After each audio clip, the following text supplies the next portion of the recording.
Sitting in the morning sun, I'll be sitting when the evening comes, watching the ships roll in, and then I'll watch them roll away again.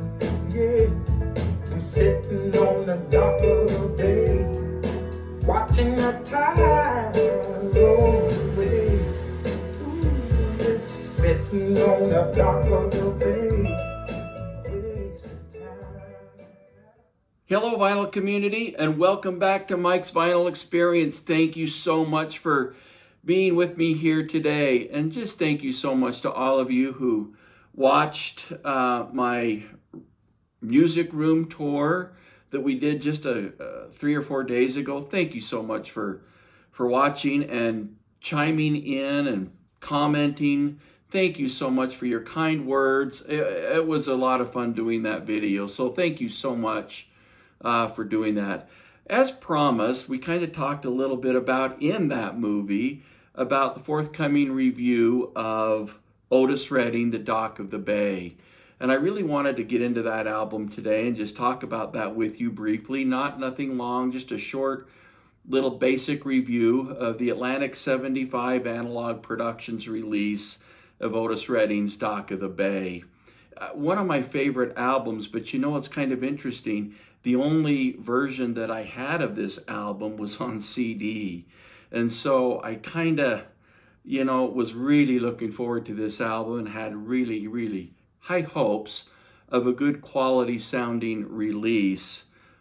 Something that I could certainly be excited about listening to. The entire album is really quite good. Dock of the Bay, Otis Redding, Dock of the Bay. My favorite songs on the album are not necessarily the title track, Dock of the Bay, even though that was really pretty much the most famous, got the most, I think, love from everybody is that song for sure. My favorite track on the album is the second song in I Love You More Than Words Can Say. And that really did become a little bit popular, as did a few others on the album, but that was really my most favorite song on the entire album, even though Dock of the Bay, great song, no question about it. But well, without any further ado, let's get into the review. Otis Redding, The Dock of the Bay, as part of the Atlantic 75 and Analogue Productions release. This came out just about a month ago. Sorry it's taken so long to get this out, but let me go ahead and get it out of the packing, and then I got the albums there. As true to what we've already seen from this series that Analogue Productions is doing of the Atlantic 75, the covers are nothing short of just great, wonderful, and stellar. Gatefold covers, and I hope I can let you see that without getting any glare, which is going to probably be difficult at best. Otis Redding right there, as you can see. And of course the back side of the album. I just can't express enough the quality that Analogue Production is putting into these incredible albums. The covers are just absolutely stellar. And in my opinion, going back to the Foreigner, even the Phil Collins albums that we've got, and even some of the latest one we got back here behind me, I don't know if you can see it, the Alice Cooper. The album covers are just done so well, and in many cases, better than the original, in my opinion. They're just doing a super good job. A little bit about the album. Of course, this is a double 45 RPM double album that they're doing. It was mastered from the original master tapes by Bernie Grundman. It does sound very good. Of course, only having a compact disc to compare it to, there was really no comparison. The quality of the audio on this is very, very good, much better than the CD by a very noticeable amount. The album was released in 1968. Interesting enough, the songs that Otis Redding recorded for this album, it took 2 years to do, from 1965 to 1967. In fact, Otis Redding died in a plane crash 2 days after he recorded the last of the songs for this album, which was just a tragic event. But this is his, I believe, let me just double check, but I believe it's his 7th album, studio album that he had done.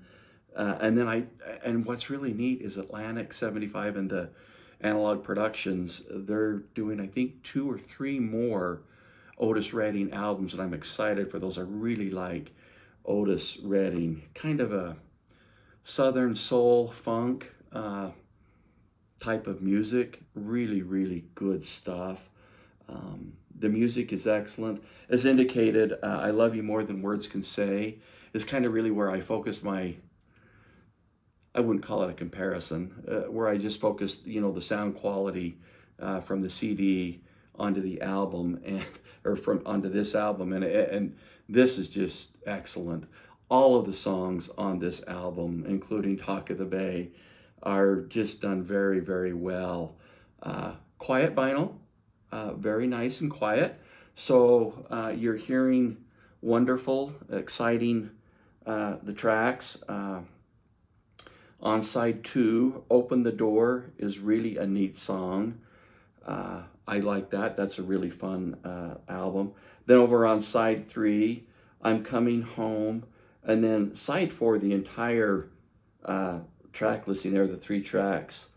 The Hucklebuck, Nobody Knows You, Old Man, Trouble. They're all really good songs.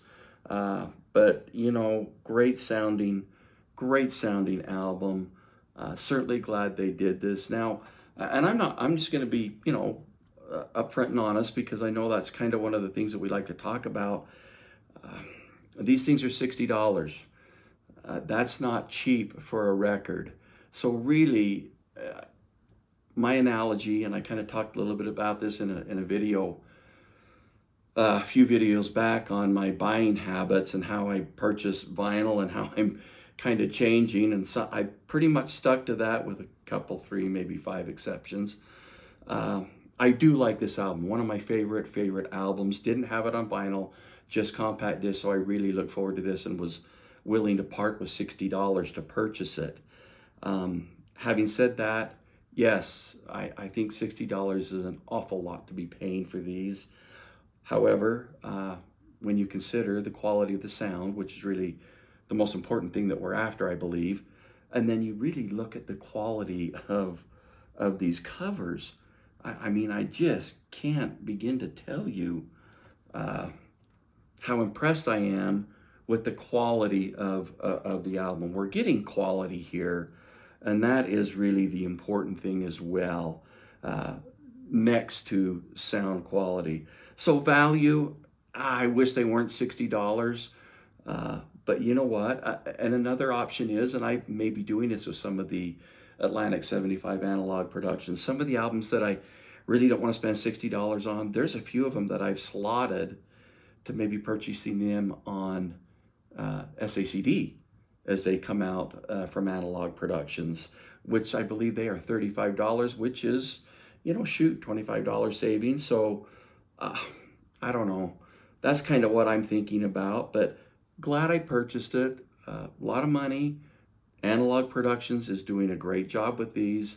Everyone that I have purchased, I have been very happy with and excited. So Otis Redding, Dock of the Bay, I think it's a wonderful sounding album. I highly recommend it. If you're an Otis Redding fan and you really like this type of Southern soul, funk type music, great album when you consider, gosh, it's a 1968 release and it sounds really nice. Absolutely, certainly not what you would call a reference type of recording. I don't know that you'd be putting this on and, when you were looking for audiophile albums to test a new system or new pieces of audio equipment, but it certainly is a good quality, good sounding version of this iconic album. I believe it was number 161 on Billboard's Top 500 albums. So, you know, it's an iconic album, and it's one of the albums that is certainly a wonderful and exciting, not to mention good sounding album. And you know, it's Otis Redding put out some really good music back in those days, and this is certainly one of those albums. Looking forward to the other ones that they're going to be doing as well. So anyway, highly recommended. If it's something that you want, that's you're a big Otis Redding fan, and you're okay with parting with $60. Otherwise, you know, a great idea, purchase the SACD. You know, saves you some money right off the bat. Like I said, there's a few albums that I'm considering doing that with. But anyway, Otis Redding, The Dock of the Bay. Okay, I know you're probably wondering, what is this Gino Vannelli album doing up here? And this is just this week's random album pick that I thought I would snag and listen to. I put this on just a couple of days ago, just went into my collection and just popped out an album that just kind of randomly, and this is the one that I picked, Gino Vannelli, Nightwalker. This was a release that he did in 1981, I believe. Very, very good album of Gino Vannelli's. This is a lot different. This is more probably contemporary, I don't know, contemporary rock pop type stuff. As you can see, I've had this for an awful long time. It's kind of, the album cover is kind of worn. The vinyl is so very good though. Inside, this is what the record protecting sleeve that came with the album is. Picture of Gino Vannelli there, and a couple of pictures here, and talks a little bit about each one of the songs. Now on this album, the big hit, I don't know if you can see this very well or not, the big hit on this album was, of course, Nightwalker. The title track was a really good song as well. But the big hit was Living Inside Myself, which is a really good song, kind of a laid back, more mellow type of song than the rest of it. The reason I like this album, the reason that I really just is excited when I pulled this out, is it's a powerful album. I mean, jump over on Spotify or wherever you listen to music at and give this album a listen. Or if you happen to have it in your collection, pull it out and listen to it. Kyle, talk about walking down memory lane again. Great, great music. I just thought the world of listening to this album. It's not anything great as far as sound. It does sound good. It's not bad, but it's a fun album. Highly recommend it. Another one of these big albums that I've got is Gino Vannelli, Powerful People. That was a pretty darn good album as well, but I personally like this one better.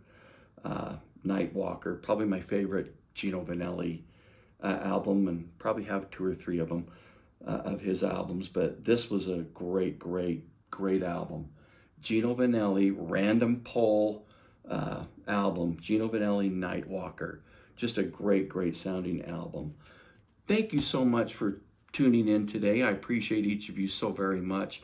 And like I said before, thank you so much for your comments that you've been leaving in the comment section below.